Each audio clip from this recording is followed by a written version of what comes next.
What is your legitimate I liked it before it was cool brag? So I went to Colleyville Heritage High School in Grapevine Colleyville Independent School District, and the only one other high school in that district is Grapevine High School. And this kid went to Grapevine High School. I was at Colleyville, but he was like 3 years older than me. Anyway, he was pretty well known around the town for playing at people's parties, just music. Then he moved to LA after he had one song go really viral on SoundCloud. Then he came out with 2 other singles and got pretty wildly popular for only having 3 singles out and no albums. And he got so big, he got invited to play at Jambalaya, which is a Texas-only music festival. And I went, and he literally played his only 3 songs 2 times each, and that was a set. He also had a tiny feature on a song on Life of Pablo that wasn't even credited. Then he went on to release Stoney, Beer Bongs and Bentleys, and Hollywood's Bleeding, and now he's one of the biggest stars in the world and one of my favorite musicians of all time, Post Malone.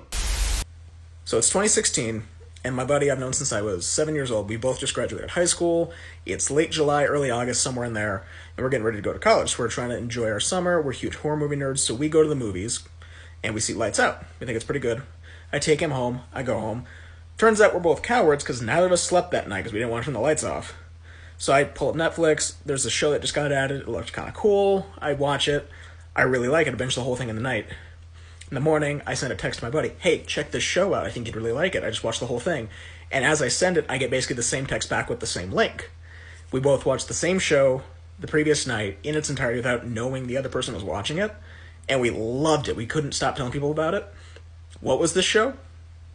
Stranger Things. I know I'm not the only one, but whoever is like me, like this video. As you can see, I am way too into Pokemon cards. Way too into Pokemon. Got my slabs, got my cards, got the new ones, got some old ones, and just know, I like these way before Logan Paul made the market and everything else go crazy. So I used to read manga online a lot. I mean, I still do. But I came across this one called Omagadoki Zoo. God, I hope I butchered that. But it was really cool, and I loved it, and the art style was great, and the story was cool, and I loved it a lot. And then it ended sort of kind of abruptly, but then the artist was like, hey, check out my, next work, and check out my, further on thing. And I was like, yeah. And then so I switched from that to his new work and started reading it just from the beginning, and it was fucking amazing. It was awesome, and it was like, this is such a good series, and I hope it goes far.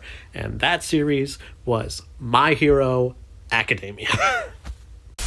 I have every single Nintendo Smash Bros. Amiibo except the Gold Special Legacy Edition Mega Man, and it's not even cool yet. So the song Good As Hell by Lizzo was actually first released in the Bad Moms Christmas movie, which came out in November 2017, and that song came out, I think, around about the same time. But basically, I liked that song when the movie came out, and then, a year or 2 later, everyone hopped on the trend of loving that song. So yeah, I liked that song before it was big. Go on a journey with me. It's the early 2000s. We're in the suburbs of Dallas, Texas, at a tiny event venue called the Plano Center.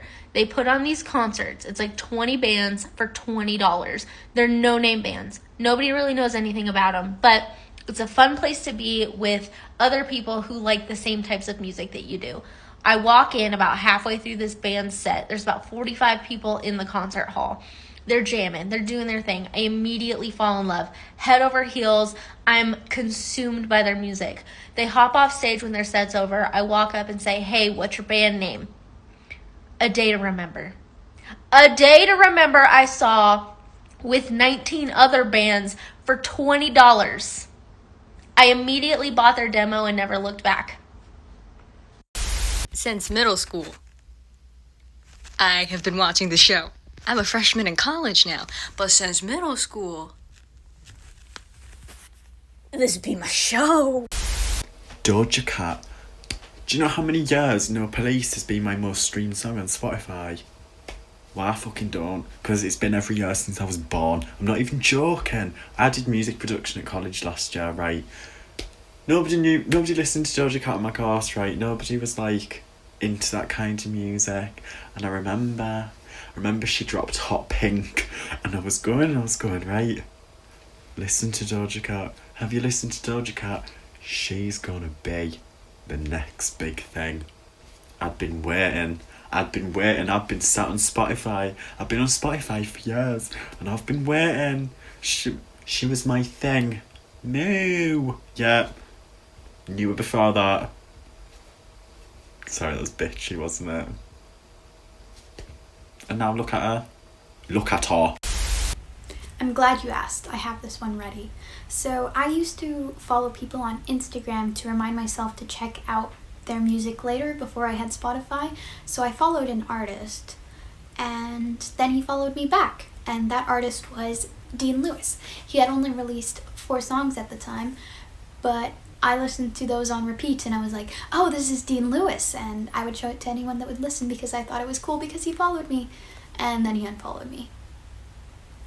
Okay, so my biggest flex ever is that I followed Emma Chamberlain before she hit 10K on YouTube, and I had her chapstick sticker on my phone for like a year and a half.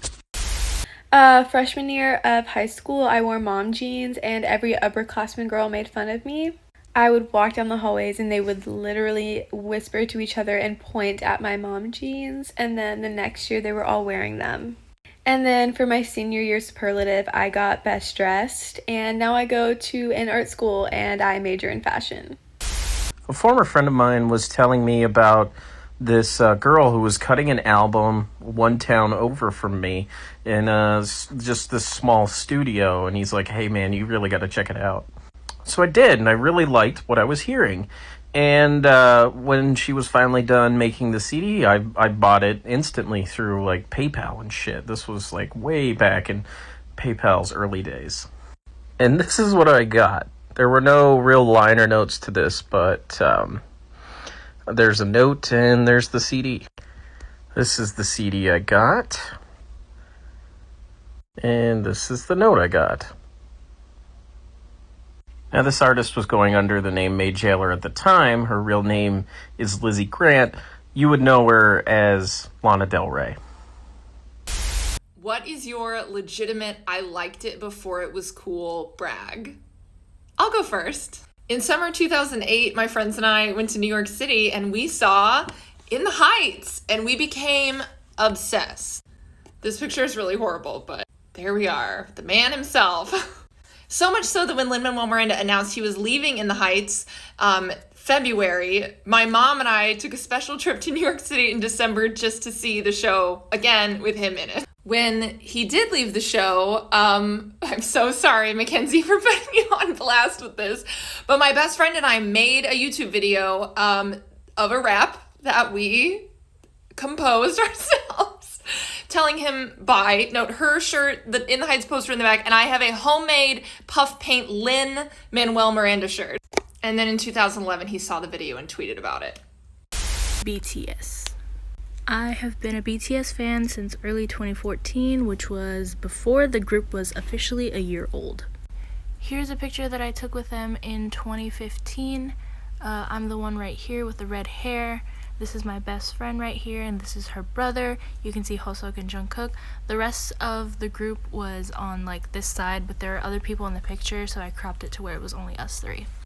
This picture was taken in 2015 during their highlight tour, which was a 4-city mini tour that they had. I don't really remember why, but the company that booked them was really crappy. There was much drama, but I got to meet them, and I shook their hands. They were all super sweet. Overall, it was an okay experience. Yoongi has really soft hands. Hoseok smells amazing. Jungkook is really nice. You can see his hand on my friend brother's shoulder, which is a really cool experience to witness.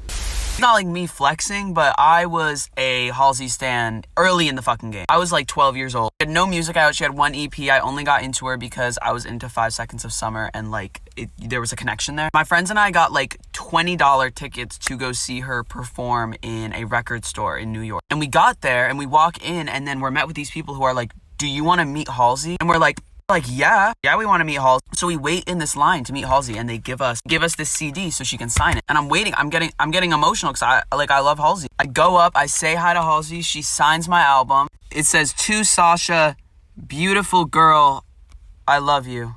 Beautiful girl. A lot of y'all might be wondering, Sasha, were you hate crimed by Halsey? Did Halsey misgender? No, I was not hate crimed by Halsey. But I was 12 and I was a girl. But Halsey, tag Halsey and get me a new one of these that doesn't call me a girl and make me dysphoric. Thank you.